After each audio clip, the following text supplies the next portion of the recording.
আল্লাহ যেন আপনাদেরকে আমাদেরকে অন্তত কিছুদিন হায়াত দেন, যেন এই পাপিষ্ট, এই জুলুমবাজ, এই নাফরমানদের শাস্তি একমাত্র সশক্ত দেখে যেতে পারি।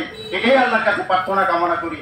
আমি আর বেশি কিছু বলতে চাই না, একটা কথা বলতে চাই যে বর্তমানে যে হাইব্রিডের যে অবস্থান, সারা দুই যে কথায় কথা ছিল, মহিলারা বেশিরভাগ এই কথাটা বলে যে যখন তোমার কেউ ছিল না তখন ছিলাম আমি, এখন তোমার সব হয়েছে, বড় হয়েছি আমি। কিন্তু পরিস্থিতিটা ওইদিকে যাচ্ছে, মনে একটু খেয়াল রাখবেন। আপনি কষ্ট করে মাঠ দখল করছেন, সে মাঠ যেন অন্য কেউ দখল ছিনিয়ে না নিতে পারে, এদিকে একটু সচ্চার আহ্বান জানাচ্ছি, সচ্চার গতি রাখছি। এই বলে আমি আপনাদের সকলকে আমি আমার অন্তরস্থল থেকে ধন্যবাদ জানিয়ে আমি আমার বক্তব্য শেষ করছি। আল্লাহ হাফেজ।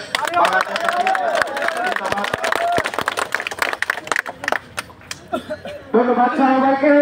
এখন আপনাদের সম্মুখে বক্তব্য রাখবেন আমাদের চট্টগ্রাম ইউনিয়ন বিএনপির সংগ্রামী সভাপতি, যার বক্তব্য শোনার জন্য আমরা অপেক্ষা করে আছি। সারাফাত আলী বাচ্চু, সারাফাত আলী বাচ্চু ভাইকে তার সংক্ষিপ্ত বক্তব্য রাখার জন্য অনুরোধ করছি। বিসমিল্লাহির রহমানির রহিম। সম্মানিত উপস্থিতি, সম্মানিত আব্দুল্লাহ মিয়াদের ব্যবসায়ীবৃন্দ, আমার বাংলাদেশ জাতীয় দল বিএনপির অঙ্গ সংগঠনের সকল নেতৃবৃন্দ, সকলকে আমি আমার সালাম জানাচ্ছি। আসসালামু আলাইকুম রহমতুল্লাহি ওয়া বারাকাতুহু। সম্মানিত উপস্থিতি, আমাদের ছাত্রদল, যুবদল, কৃষক দল, শ্রমিক দল, এরা সবাই এখানে অনেকগুলো কথাই বলছে। আসলে আমার বলারও এমন কোনো কথা নেই।